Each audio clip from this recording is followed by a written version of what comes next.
Si un referéndum nos va a sacar, como fue el de Vizcarra, ¿no? Que él no supo aprovecharlo, que lo volvió a un tema de solo triunfo personal, pero si un referéndum te saca de una situación tan crítica, el referéndum es una de las armas de la democracia, que no tiene por qué ser limitado por el Congreso. Estamos aquí en los estudios de Exitosa con el analista político Julio Chiapa-Pietra, a quien le damos la bienvenida para hablar sobre lo que está pasando en esta coyuntura nacional y si es que podría existir algún punto de quiebre de esta confrontación que ya estamos padeciendo desde el 2016. Y siempre recordaremos que esto se originó con la derrota y el resentimiento político de Keiko Fujimori. Señor No hay que ser Schiappa, ciegos para decir esto. Pero también, el año 2016 hubo otro factor que creo que hay que introducir. A ver, ¿Cuál fue? El error gravísimo de Verónica Mendoza de haber respaldado a Kuczynski. Algo que no se ha dicho. Hay que decirlo, porque eso fue un error. ¿Sabes por qué? Porque un partido debe pasar a la oposición. Y ahora prefiere que gane el Fujimorismo. ¿Alguien cree que hubiera habido una dictadura? ¿Hubiera habido un gobierno sólido? Por más que tuvieran 70 parlamentarios. Ojo, parece esto sacado de la ciencia ficción, pero no es así. La política demuestra que cuando tú esperas tu oportunidad, te vuelves el líder de un país. Hoy es imposible que Verónica Mendoza vuelva a ganar los 3 millones de votos casi, como tú sabes. Ha hecho lo mismo ¿Y con cuál el es tema de el la segunda papel vuelta. ahora con el señor Pedro Castillo? ¿Usted ve quizás un poco de influencia de la señora Mendoza o ella ya se fue hace tiempo? No, ella está en otra cosa, está en un espacio en el cual ha dicho que quiere adelanto de elecciones, ¿no? Con lo cual coincide con un conjunto de 200 ONGs. ¿Con Keiko? Y coincide con Keiko, pero es que así es la política. O sea, yo solo quiero recordar que el año 2000, el presidente Fujimori se va del Perú a Bahrein con un cierto asentimiento de las fuerzas políticas que estaban negociando en la mesa de la OEA. No se va solapa y se quita del Perú, no. Hubo todo un proceso para que Fujimori abandonara el poder. Y a veces para que alguien abandone el poder hay que hacer lo que se llama el puente de plata. Es decir, tiene que crearse condiciones que permitan que esas personas que están malogrando la gestión del poder puedan tener un camino para salir que permita que se resuelva la crisis. A las crisis no se resuelven si seguimos en el antagonismo. Ahorita puedo ver muy entusiasmado a Joe Gersi con un paro que no le va a salir lunes, martes y miércoles. Yo te voy a decir, soy un experto en el tema político, pero además he estado metido en asuntos sindicales y conozco cómo es en realidad la capacidad de lucha que tiene la clase trabajadora.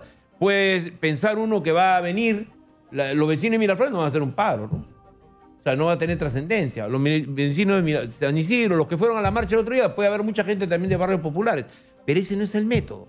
Para lograr ahorita resolver la situación, no puedes recibir a la OEA con un paro. Primera cosa. Y segundo, con un choque frontal del Congreso como si fueran dos trenes con el Poder Ejecutivo. O sea, hay dos problemas acá.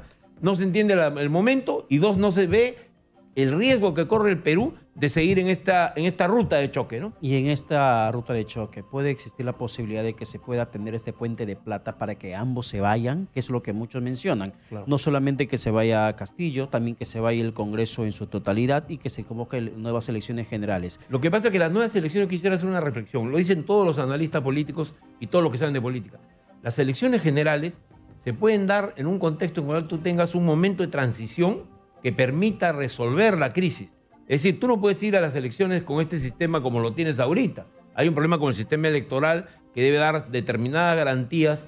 Entre ellas, por ejemplo, la bicameralidad es probablemente una buena solución para que tú no tengas esta crisis que está viendo en el Congreso, que no hay cómo acudir al Senado para lograr que se resuelva. Porque si hubiera un Senado, el Senado discutiría mucho más maduramente lo que está pasando y pasarían mucho estos procesos que estamos viendo ahora, que van a una sola Cámara, probablemente tendrían un mejor destino, ¿no? Pero no es popular. Yo recuerdo que lo hemos tocado aquí en el programa. Yo me he opuesto y la gente decía, no, ¿por qué? Porque si vamos a las dos cámaras, estos parlamentarios pueden postularse. Depende. O significa mucho más dinero. No hay que dejar que postulen. No hay que dejar que postulen. Uno, debe ser con esa condición. Con una primera condición. Segundo, lo que debe pasar es que puede haber un Senado que tenga una composición regional, combinada la nacional con la regional. ¿Por qué? Porque hay necesidad de que se expresen muchas más voces en el país, ¿ok? Y yo no creo que además la fórmula del Senado sea la solución. La solución es un conjunto de medidas que saneen el sistema electoral. Por ejemplo, de repente hay que poner aquí nuevos distritos electorales y una manera de elegir a los congresistas que ayude a que haya mayor selectividad. Acá no hay responsabilidad civil, ni política, ni penal de los partidos políticos cuando meten la pata con la gente que llevan al Congreso. O sea, tiene que haber un proceso en el cual saneemos ese tipo de cosas. Segundo, la financiación de los partidos hoy día no está siendo cuestionada, debe ser cuestionada. Que los partidos que solamente son una banderola y que no tienen otra cosa que cobrar a los candidatos para que estos sean parte de la organización. Eso tiene que acabar. Y la única manera que eso acabe es que aunque que la ley que ve el financiamiento empiece a poner trabas para eso. Finalmente, no puede haber tanto partido político. No puede haber. No podemos hacer una elección con 22 partidos políticos, ni 17, ni 15, ni 4. ¿Pero eso no es participación ciudadana? No, al contrario. La participación ciudadana se distorsionó en este país cuando en el año 2012 se aprobó la regionalización y la primera elección que hubo después, que fue la del 2005, fueron 4.800 partidos municipales. Un desmadre total. Y de ahí en adelante los partidos políticos tradicionales en buena hora desaparecieron, pero no los reemplazó ningún partido político con capacidad de poder restituir a una nueva forma de ver la democracia, una nueva forma de participación ciudadana. Yo creo en la participación ciudadana, pero está mal que no haya forma de representación política también en las regiones de tipo nacional, que es lo que ahorita se ha destruido con todo este proceso que estoy describiendo. Y ahora, ¿un referéndum o una nueva constitución podría cambiar el panorama que tenemos? Mira, yo te voy a decir lo que yo pienso de la nueva constitución. A mí me parece que viendo la experiencia de Chile, francamente uno tiene que leer la experiencia internacional. Yo he sido muy crítico de algunas actitudes que ha tenido un sector de la izquierda, que han entrado todos en el mantra de la Constitución y no se dan cuenta que la Constitución es una herramienta y lo que tiene que haber es un programa político. Si tú no tienes programa y lo reemplazas por la constituyente, entonces todo el día vas a recitar eso y el problema del agua no lo vas a resolver. No sabes qué hacer con la luz eléctrica, no sabes cómo pero el sustituir la presidente energía. Castillo hace referencia a que no puede dar agua potable, hay tema de corrupción, tema de medicinas, tema de hospitales. Porque el sistema está mal. Porque el sistema está mal y se necesita nueva constitución. Él no está diciendo eso ahora. Él está diciendo todo eso, pero le echa la culpa al Congreso.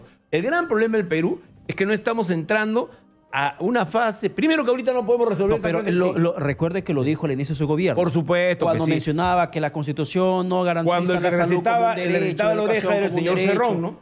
¿Dónde ha terminado el señor Cerrón? Con 1.8% del proceso electoral nacional. Es un desastre. Mira, en el récord Guinness no hay registrado un proceso más grave que este. Y desgraciadamente en un momento que la izquierda en el resto de América Latina ha ganado posiciones, gana aliados, crece enormemente, en el Perú se reduce por efecto del sectarismo, de la falta de visión. Una parte de eso es hablarle a la gente un solo tema, ser monotemático y no tener propuestas para muchas cosas que se requieren en el Señor país. Schiappa, con su Sí. sinceridad, ¿cuál ha sido la intención real del premier Aníbal Torres Vázquez hoy día que presenta cuestión de confianza? Miren, en el fútbol tú sabes que hay muchas formas de entrar al arco, ¿no? Lo ¿Qué sabes. quiere realmente el premier? Pero ¿por qué tienes que saber qué quieres? Es evidente lo que quiere, ¿no? Yo quiero que usted lo diga. No, yo no lo voy a decir porque estoy pensándolo todavía. No, lo que pasa es esto, mira, quiero explicarlo. En política hay lo que se llaman juegos tácticos y hay juegos estratégicos. Hoy el gobierno no puede hacer ningún juego estratégico porque si bien está ganando cierta popularidad en algunos sectores, no tiene la fuerza suficiente para poder oponerse a los medios de comunicación de la derecha o a los partidos que están en contra de ellos en el Congreso. Entonces, lo que están haciendo son una finta de futbolito, ¿no? De fútbol de salón, digamos, para lograr situarse mejor. ¿Ante quién? Ante la OEA. O sea, el gran espectador de todo esto es la misión de la OEA. Esos videos los van a ver ellos, que están pendientes de qué pasa en el Perú. El lunes llegan y cada uno de los grupos que están en disputa, el gobierno y el Congreso, quieren tener una mejor ubicación. Este es como un campeonato de belleza, ¿no? Cada uno quiere mostrar sus mejores lujos, su mejor presencia, ¿no? Entonces tiene mucho que ver con eso.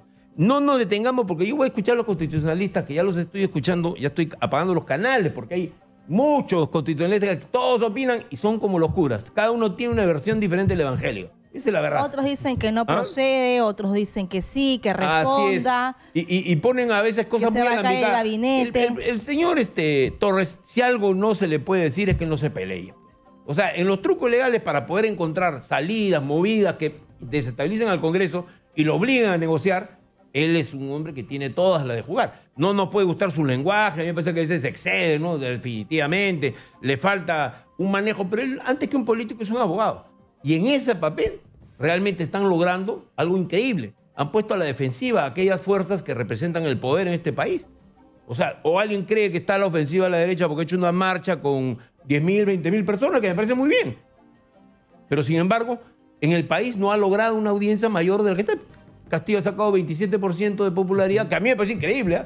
Te lo digo, con los errores que ha cometido, tiene un 27% de popularidad, ¿producto de qué? De errores del otro campo, ¿no? Que él los aprovecha con inteligencia. Entonces, el señor Torres para ti y para mí probablemente sea una persona bastante insensata, que probablemente es demasiado acelerado. Pero a ver qué dice la gente de adentro del Perú. del Perú profundo. Que también en cierto modo lo respalda. Sin embargo, estamos en una crisis. En cierto modo, perdón, en cierto modo, o es que tenemos un fenómeno en el cual un tercio del Perú está respaldando esta gestión. Y ese es un problema político que no puedes ignorar. Claro, hay cierto respaldo que tiene el gobierno del presidente Pedro Castillo en estos momentos y mucho más con la forma beligerante la que muchas veces expresa Aníbal Torres. Pero eso va calando en aquello que se encuentran en contra del sistema y que se han visto abandonados durante mucho tiempo, que también es parte de la propia clase política como culpable de esta situación. Así es. Estamos en la comunicación telefónica en estos momentos con el abogado constitucionalista Lucas Gersi. Doctor Gersi, ¿qué tal? Buenas noches.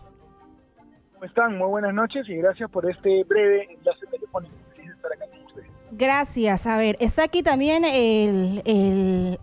el analista político Julio Schiappa, y yo le hacía una pregunta y quiero por favor también decírsela a usted. ¿Cuál es la verdadera intención que tiene el premier Aníbal Torres Vázquez con esta cuestión de confianza? ¿Qué es lo que se está buscando en realidad, según usted, según su lectura política?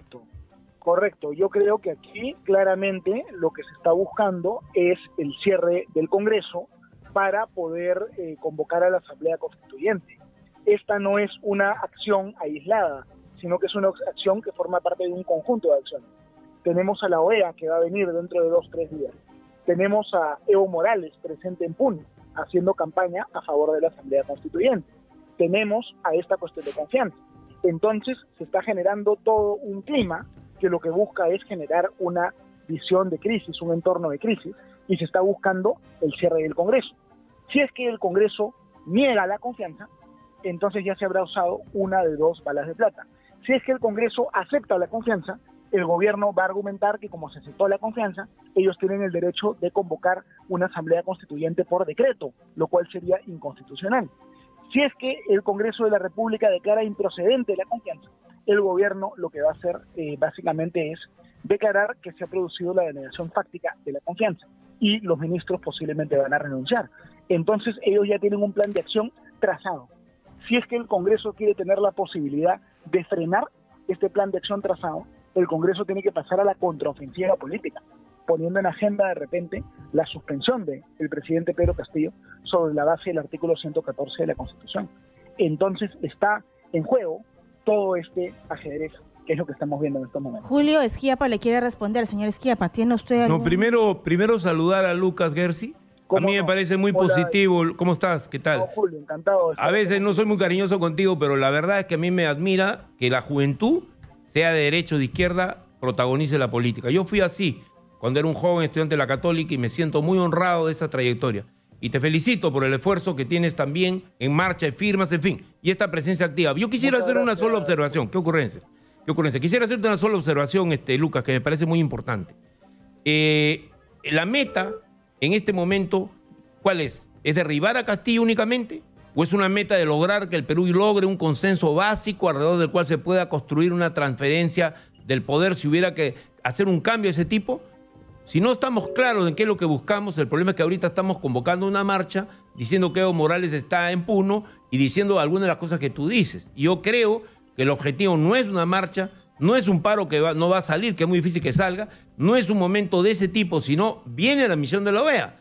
¿Qué posición tienes tú frente a la misión de la OEA? Yo te puedo decir después la que yo pienso que debe tenerse, y yo no represento al gobierno, yo represento una posición independiente, soy crítico también en algunos aspectos de lo que hace la derecha, pero me parece que ese es un tema clave. ¿Cuál es el futuro que le espera al Perú con planteamientos tan encontrados? Esa es mi pregunta. Doctor Gersi. A ver, le agradezco a Julio por la mención, por el comentario, ¿no es cierto? Evidentemente todos tenemos visiones en nuestro país de más largo plazo y visiones en nuestro país de más corto plazo. Por supuesto que tenemos que buscar que la política en el Perú sea menos tóxica. Por supuesto que tenemos que buscar la aprobación de reformas constitucionales, legales, que nos den estabilidad. Pero ese es un tema de largo plazo. En el corto plazo lo que tenemos que hacer, desde mi punto de vista, es frenar el proyecto autoritario que este gobierno tiene. Este gobierno tiene un proyecto autoritario. Desde el primer día, ellos han propuesto la Asamblea Constituyente con poder absoluto para implementar un modelo parecido al de Evo Morales en Bolivia, donde Evo Morales estuvo más de 10 años como presidente y donde se persiguió de manera sistemática a los medios de comunicación y se estableció un autoritarismo, ¿no es cierto? El que no reconoce que este gobierno tiene un proyecto autoritario, en realidad no está observando cosas que son evidentes. Entonces, los objetivos de corto plazo no niegan los de largo plazo. ¿no es cierto? Y todas las personas que son demócratas, incluso las personas de izquierda, sobre todo las personas de izquierda, tienen que condenar y tenemos que condenar todos los autoritarismos. Hay que condenar los autoritarismos que vienen de la derecha, sí, claro que hay que condenar. Por ejemplo, en Centroamérica, ¿no? En El Salvador, Bukele es autoritario de derecha, hay que eso condenar. El autoritario de izquierda también hay que condenar, a todos, ¿no? Ese es el Muy bien, pero ¿no sería positivo preguntarle, señor Gersi, señor Schiappa, si la población quiere un referéndum y que participe? Yo no quiero una asamblea, yo sí quiero, pero sentirme parte de una decisión nacional. Pero yo quiero si me permites, por supuesto, si me permiten ustedes aclarar. Yo pienso lo siguiente, voy a decir con toda franqueza lo que pienso. Pienso que no es cierto el escenario que está describiendo Lucas. Me parece que es un escenario exagerado, que lo que busca es convocar más gente a su marcha. Y es lógico, es políticamente correcto hacerlo.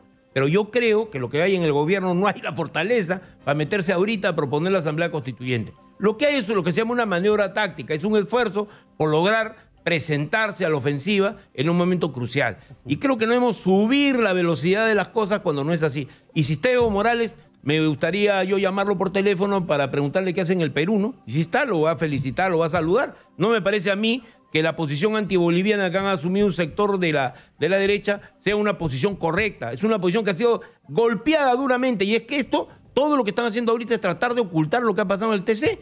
Que un hombre que es de derecha, como es mi buen amigo el abogado Gutiérrez Texi, un huancaíno duro, le dio una paliza tremenda al representante del Congreso y probó que era inaceptable la moción que se había presentado. Primero, porque lesionaba las relaciones internacionales del Perú. Y segundo, porque generaba una situación en la cual el país se polarizaba en torno a una falsa acusación, que es una acusación hecha por amigos de Chile, enemigos de Bolivia y a la larga también gente que en el Perú no ha demostrado una trayectoria democrática. Bien, en esa línea, doctor Gersi, ¿qué podría decir? A ver, solo para comentar antes que nada que yo no tengo ninguna posición antiboliviana. De hecho, solamente para la anécdota, yo soy una persona que cuenta con la nacionalidad boliviana. Yo soy boliviano también por parte de mi madre, ¿no es cierto? Y es un país que quiero mucho y es un país que es hermano del Perú. Entonces, eso hay que tomarlo, por favor, en cuenta. Yo considero que el señor Schiappa está distorsionando la realidad. Acá ha habido desde el primer momento una agenda autoritaria clara, y si la agenda autoritaria no se ha manifestado, no es por falta de voluntad, sino es por falta de fuerza. Y la falta de fuerza de los autoritarios en el gobierno ocurre como consecuencia de una oposición que mal que bien se ha podido manifestar en las calles a través de diferentes iniciativas y que ha hecho lo posible para resguardar el Estado de Derecho, ¿no es cierto?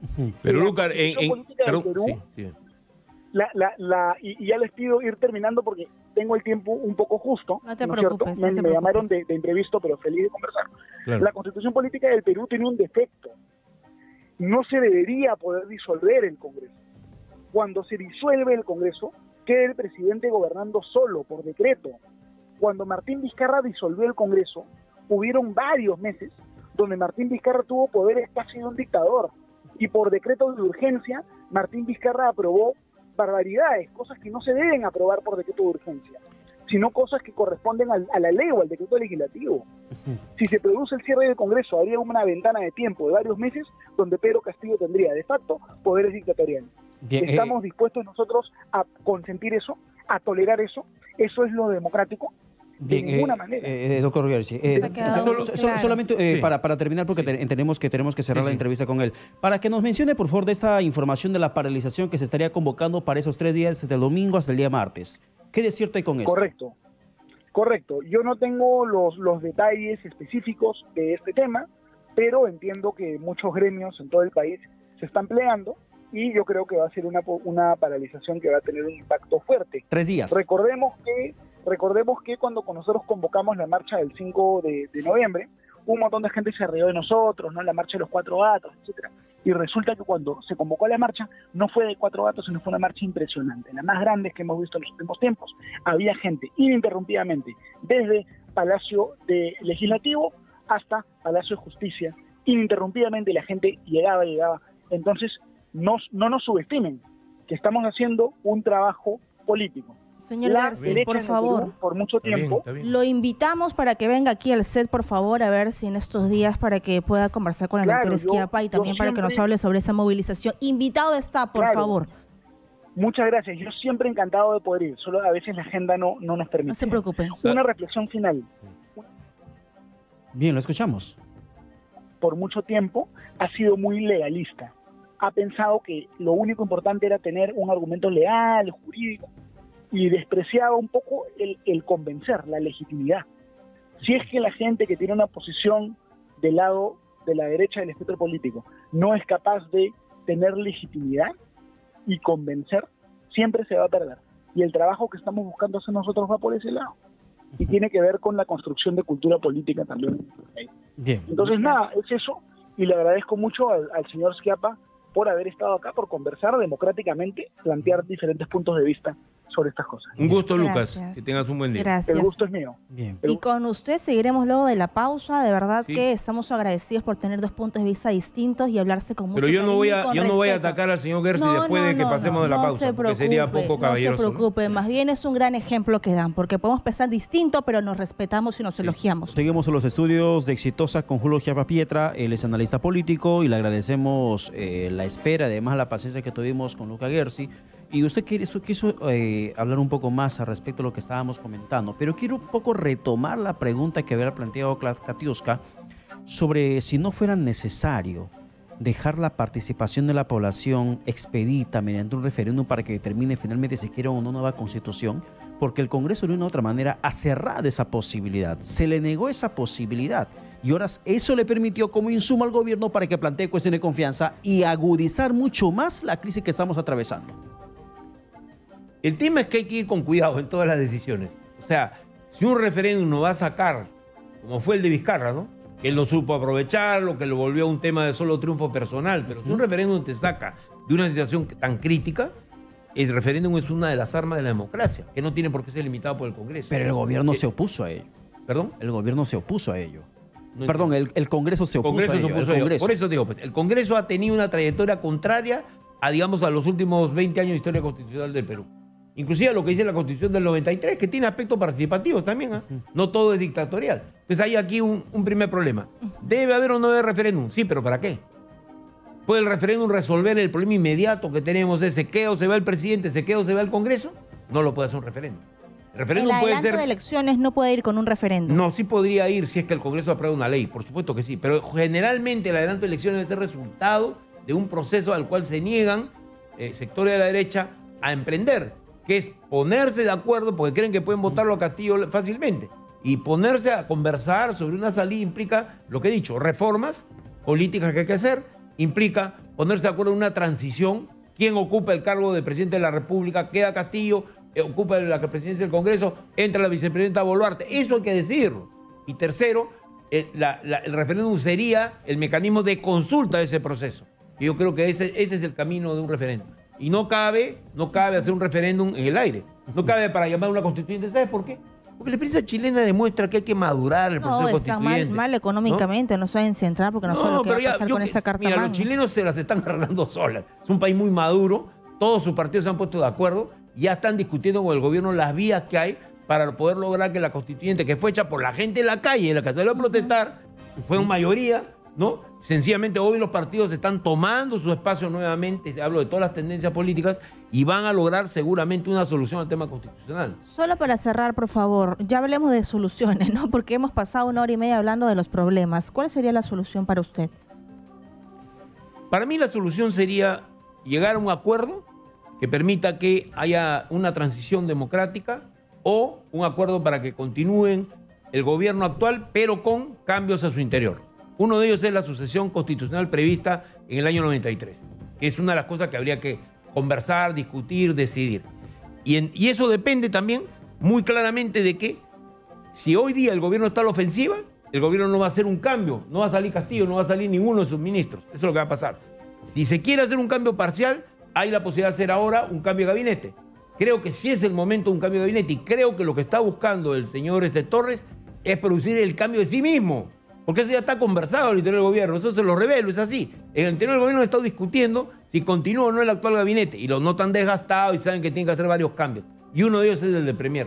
Para que entre un Premier con más capacidad de moverse, con la avenida de la OEA, con más capacidad de moverse, políticamente y trabajar con las otras fuerzas políticas, ¿no? Bien, muchísimas gracias por estar con nosotros. Qué ocurrencia. Mucho gusto. Gracias. Muchas Y ojo, les tomo la palabra sobre el debate con Lucas o con quien ustedes deseen en cualquier momento. A mí me encantan los debates. Muchas gracias. Buenas noches.